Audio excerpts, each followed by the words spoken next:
Район үзәгенә килгәч, Таһирны күрмичә китү мөмкин түгел иде. Әммә больницада Гөлзиләне колач җәеп көтүче булмады. Авыруга тынгылык кирәк, аз гына да борчылырга ярамый, дип тарткалашты ак халатлы хатын. Тик Гөлзиләнең сөйгәнен бик тә күрәсе килә. Аннан соң очрашсалар, Таһирның да хәле уңайга үзгәрмәсме дигән өмете дә бар иде. Ак халатлы хатын үз дигәнендә нык торды. Бары тик учына 50 сум салгач кына, алан-йолан каранып ризалашты. Ярый, 5 кенә минутка, диде ул пышылдауга күчеп. Озак торма, мөдир күрмәсен берүк. Гөлзилә кергәндә палатада 4 ир ята иде. Кыз караватларга күз йөгертеп чыкты да, кайсына барга белмичә, әллә ялгыш кирдемме дигәндәй аптырап калды. Таһир, дип эндәште бераздан. Тәрәзә янындагы караватта түшәмгә текәлеп яткан берәү башын күтәрде. Аның чәчләре агарган, йөзе саргайып, суырылып, йодрык кадәр генә калганлыктан, авызы да, борыны да зур булып күренә иде. Төпкә баткан күзләрендә бер мизгелгә генә шиксез әрнү, үкенү, гафу үтенү һәм тагы әллә күпме еллар буе сөйләп таңлата алмаслык авыр тойгылар дулап алды да, аларны битарафлык пәрдәсе каплады. Таһир, Гөлзилә сөйгән янына килеп чүгәләде һәм тагы да ни әйтергә белми тынып калды. Бу кешенең ул яраткан, ул көткән Таһир белән уртаклыгы бик та чамалы иде. Кыз бу хакта уйламаска, үз хисләрен егеткә сиздермәскә тырышты. Ләкин кирәкле сүз һаман табылмады. Гөлзилә бармаклары белән Таһирның чәчләрен сыпырды, битләреннән иркәләде, иреннәренә тиеп үтте һәм ниндидер ярсу бер наз белән муеныннан кысып кочаклады. Сагындым мин сине, кадерлем, үлеп сагындым. Нигә хат язмадың? Борчылып көттем сине. Исән кайтса иде дидем. Һәм син исән, син минеке җаным. Гөлзилә сөйгәненең иреннәреннән үбәргә теләде, ләкин Таһирның талапчан кулы аны читкә этәрде. Кыз гаҗәпләнеп аңа карады. Таһирның күзләре һаман битараф иде. Җитәр, Гөлзилә, диде ул бар дөньядан ваз кичкән бер тавыш белән. Үзең дә күреп торасың, мин син көткән Таһир түгел. Беләсеңме, Таһир, кан кыйышлар турында ишеткәч мине нәрсә уйладым. Бер генә күзәнәге исән булса да, ул минеке, хыянатсыз көтәчәкмен, хыянатсыз яшәячәкмен дидем. Егетнең карашындагы битарафлылык пәрдәсе мизгелнең бер өлешендә ачылып ябылды. Акылсыз уйларның колы булырга ярамый. Син яшь, чибәр, үз тиңеңне табарсың. Ә мин сине яратам, сине. Ә мин яратмыйм. Бу безнең соңгы күрешү. Башкача килеп йөрмә. Хуш, бәхетле бул. Һәм Таһир сөйләшү тамам дигәндәй күзләрен йомды. Гөлзилә моны көтмәгән иде. Ул ни әйтергә, ни кылырга белми аптырап калды. Шул хәлендә күпмедер торгач, хушы алынган бер кеше кыяфәтендә ишеккә атлады. Ахмак син, Таһир, диде күрше караватта яткан абзый. Гөлзилә чыгып киткәч, шундый гүзәл җанлы кешең барда, яшәргә дә яшәргә әле. Ә син куып җибәрдең. Ишеңдә җаның юктыр синең. Таһир дәшмәде. Ул аңын югалткан иде. Бер кем дә күрмәдеме, дип каршылады Гөлзиләне ак халатлы хатын һәм кыз өстен алыштыруга теге иллилекне кире сузды. Мә балам, кеше кайгысында акча җыя торган гадәтем юк. Кирәкми, апа, мин бит чын күңелдән. Мин дә үз хәләлем үземә. Алайса әнә Таһирга берәр нәрсә алып кертирсез. Теге солдатка менә. Ярар, кызым, иреңме әллә? Егетем. Рәхмәт, кызым. Ташламагансың икән. Яраткан ярты булса да, яратмаганнан артык ул. Хатын Гөлзиләнең аркасыннан сөеп узатты. Ишек тоткасына үрелгәч кенә кызның исенә төште дә, ул кабат борылып сумкасыннан 2 китап чыгарды. Апа, менә буларны да бирерсез әле. Үзем онытканмын. Бу якныкы түгелсеңме, әллә балам, диде апа китапларны алып. Кызның җавабын ишеткәч, ни өчендер кабатлап куйды. Уфадан уҡмы? Больницадан чыккач, биләмдәге эскәмияләрнең берсенә барып утырды. Кесәсенән Әлфия биргән хатны, Таһирның тапшырылмай калган хатын алды. Егет анда Гөлзиләгә башканы яратыуы, тиздән өйләнергә җыенуы хаҡында язган, кызның изге хисләреннән көлөп йөрөүе өчен ғәфү сораган һәм ауылға тиз генә ҡайтмауын үтенгән иде. Чынлап та, әгәр бу хатны Уфада уҡыған булса, Гөлзилә нәфрәтләнеп әрнер, туған яғына мәңге ҡайтмас хәлгә җитәр иде. Ә хәзер ул ничектер бер ҡатлы изге ялған булып ҡына тойолдо. Гөлзилә Таһир белән очрашыуын ҡабат күҙ алдынан үткәрҙе дә, аның битараф ҡиәфәтен «Мин сине яратмайым, бу безнең соңғы күрешеү» дигән сүзләрен исенә төшөрөп, назлы йылмайып ҡуйды. Ул сөйгәненең күңел төбөндә ниләр ятканын белә иде инде. Әйе, бу ул яраткан, ул көткән Таһир түгел иде. Ләкин бу изге җанлы, башкалар бәхете хаҡына үзен ҡорбан итәргә дә әзер торган һәм Гөлзиләне өзөлөп сөйгән, оло йөрәкле Таһир иде. Сөйгәненең ауыр уйларын оноторга, рухына ҡанат ҡуярга тейеш иде ҡыз. Ә моның өчен Таһир белән әледән-әле күрешеп торорга, аның күҙләрендәге битарафлыҡ пәрдәсен ашарға кирәк иде. Вокзалға килгәч, ҡыз икеләнеп ҡалды. Әллә ауылға ғына ҡайтырғамы соң? Ул чаҡта сөйгәне белән көндә күрешеп торасаҡ ул. Әммә Әлфиәнең сүзләре хәтеренә төшкәч, Таһирны Мәскәү табиптарына күрсәтеү өчен аҡса тупларға кирәген уйлап, Уфаға билет алды. Эх, үзем белән булған аҡсаны бирәсе ҡалған, кирәк-яраҡларын бүгеннән хәстәрли торсоннар иде, дип уйлады ул ашынып. Бирәм дигән ҡолона шығарып ҡуйған юлына. Шул саҡ билет кассасы төбөндә чират көтөүселәр арасында Таһирларның күршесе Малих абыйны күреп ҡалды. 5000-гә яҡын аҡсасы бар иде Гөлзиләнең. Әлфиәгә бер-ике ауыз сығалап ул аларны Малих абзыйға тотторҙо. «Ой, бу ҡәҙәр аҡсаны юғалтсам, нишләрмен соң?» — диде абзый аны эшке кесәсенә йәшереп. «Исән мин ҡайтарып тапшырырға язсын иде». Автобус килергә 1 сәғәткә яҡын ваҡыт бар иде әле. Бу Гөлзиләгә йортоноң сатылыуы хаҡында район газетасына иғлан биреп килеү өсөн тап-таман булды. Әти-әнисенең үҙ йәшлегенең төҫө булған нигезне туған йортон сатыу аңа еңел түгел иде. Тик Таһирны аяҡҡа баҫтырыу теләге көслөрәк булып сыҡты. Уфаға килгәч, Гөлзилә матбуғат йортона кереп, аппаратураларын сатыу турында берничә газетаға иғлан бирде. Тулай торакка ҡайтыу белән Нәфисәне күреп, сөйләшергә теләгән иде, тик бүген бөтөнләй килмәйәсәк, диделәр. Күңеле өмөт белән тулы иде ҡызның. Таһирны Мәскәү табипларына алып барыр өсөн аҡсасы җитәргә тейеш иде. Ул ғына җитмәсә, араҡы сатыр, концертлар турында онотоп торорға туры килә килеүендә. Тик ул йәш бит әле, өлгөрөр. Үзенең нәрсәгә сәләтле икәнен белә иш хәзер. Ярдәм итәрҙәй кешесе дә бар. Әйе, әлеге мәлдә Таһир аңа йөк, ауыр йөк иде. Тик ул ҡәҙәрле йөк рухыңа ҡанат ҡойоусы тылсымлы йөк иде. Гөлзилә оҙаҡ ҡына йоҡлай алмай ятты. Ауылдан алып килгән тәьсиратлар шул ҡәҙәр күп. Ҡызға бер үк ваҡытта рәхәт тә ҡыйын да иде. Ә йоҡлап киткәс, иреннәренә бәхетле йылмайыу ҡунды. Ул татлы төш күрә. Ҡояштай балҡып торған Таһир белән үҙ туйларында бейеләр иде. Соң ғына йоҡоға киткәнгәме, ул ҡояш шаҡтай күтәрелгәндә дә уянмаған иде әле. Ишек туҡылдатҡан тауышҡа сискәнеп күҙләрен ачты. Комендант йөрөй икән. Ул исәнлек-саулыҡта осрашмайса бүлмәгә узды һәм ҡулындағы газеталарны өҫтәлгә ташлап, Гөлзиләнең ҡаршысына килеп баҫты. Син нәрсә, аҡылдан шаштыңмы әллә? Ҡызның бер ни аңламауын күреп, газеталарны аның борон төбөнә китерҙе. Аппаратура сатырға җыйындыңмы? Утыр әле, диде Гөлзилә аңа урын күрсәтеп, һәм бераздан хәленә аңлатып бирҙе дә өҫтәп ҡуйҙы. Мин ныҡлап уйладым. Башҡа юлым юҡ.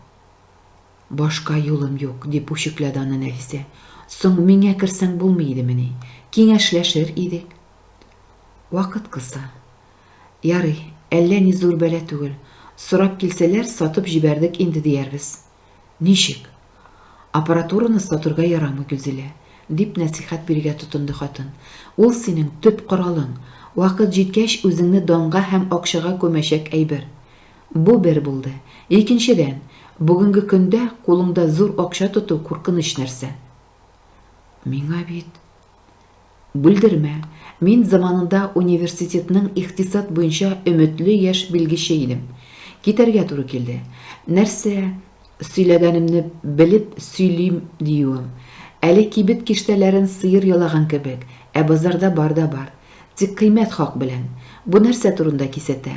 Әйберләр кыйбатланачак димәк. Бәя арта икән, акчаның кадере бетә.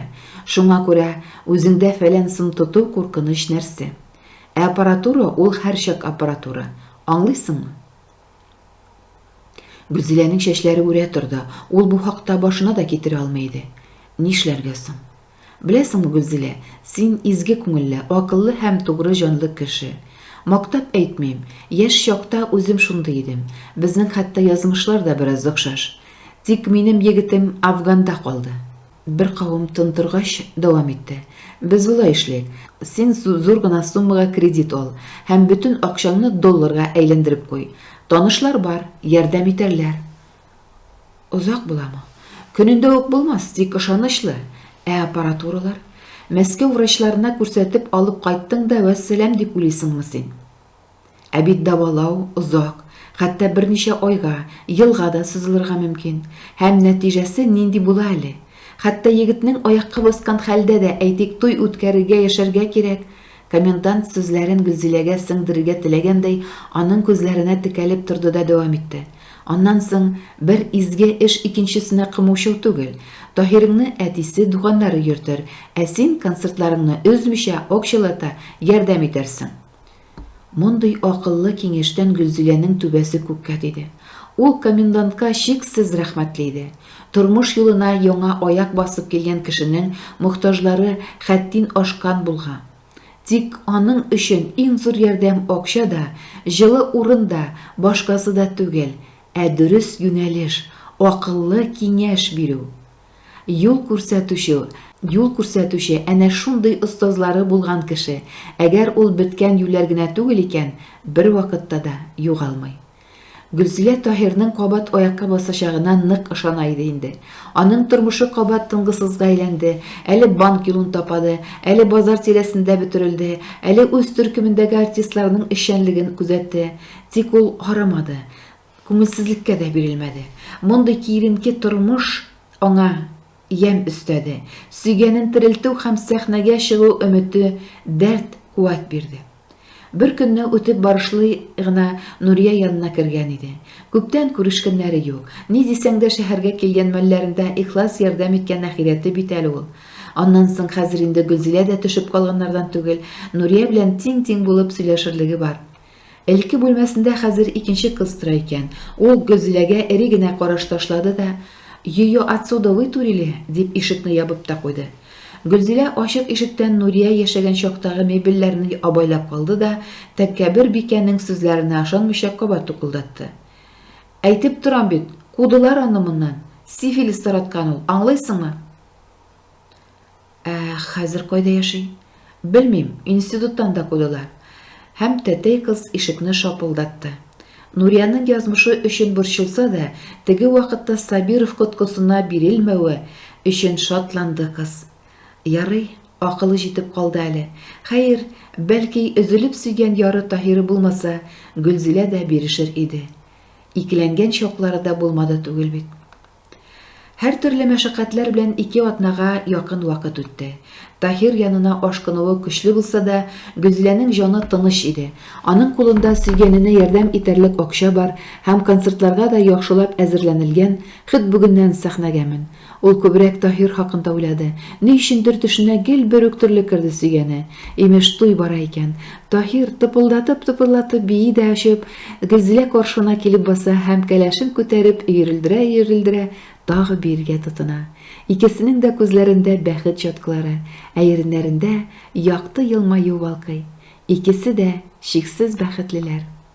Хәтта район үзәгенә кайткан автобуста шерим итеп алганда да Гөлзилә шушы төшне күрде.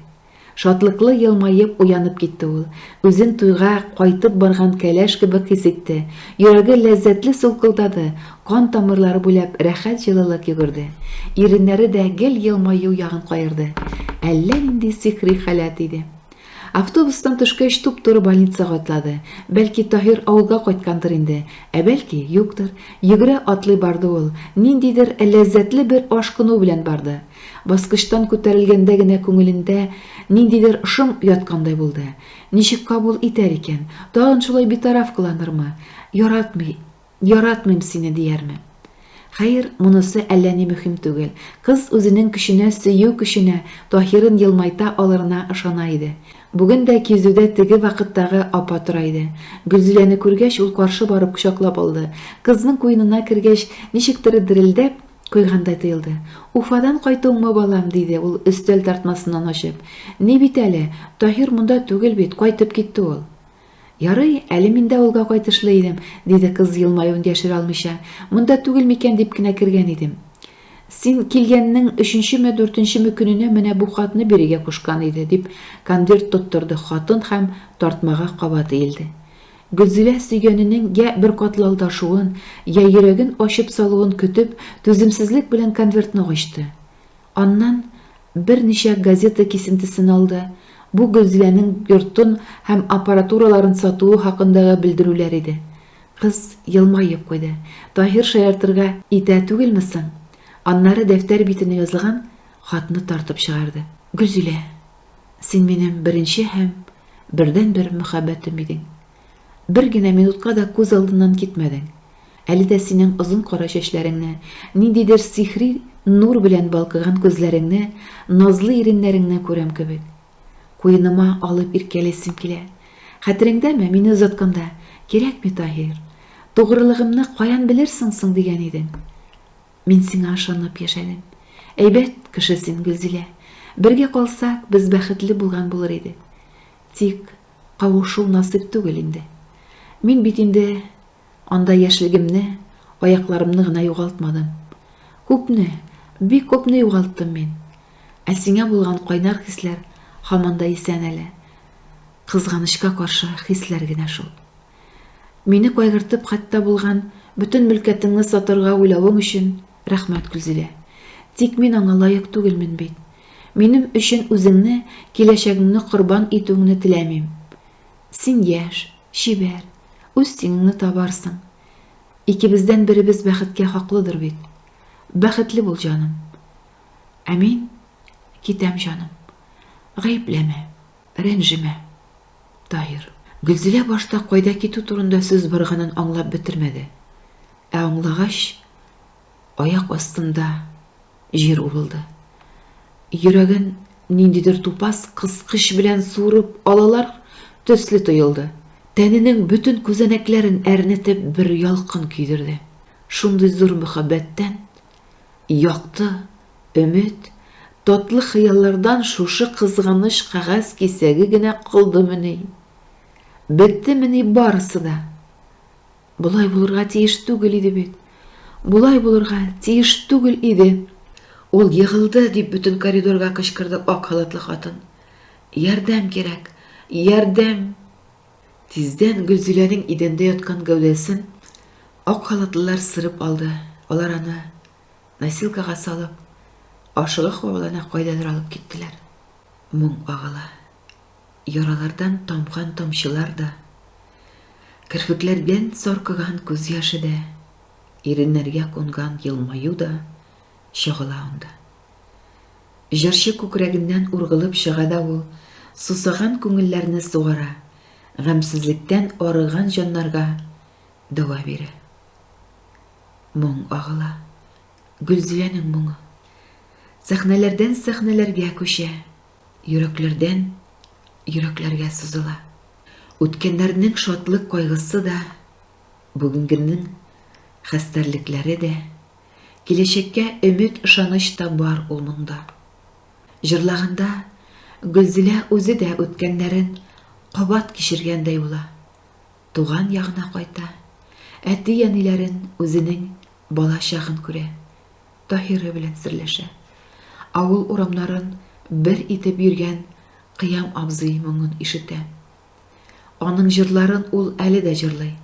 Үз язмышын, үз сагышларын, үз әрнүләрен кушып башкара ул аның. Әткәм, әнкәм, сөйгән ярым, туган ягым. Мин яратып сезне мәңге туя алмадым. Сөю үлми, җаның утка уралса да, мөхәббәттән җырлар кала, җырлар кала. Алкышларга күмә аны халык.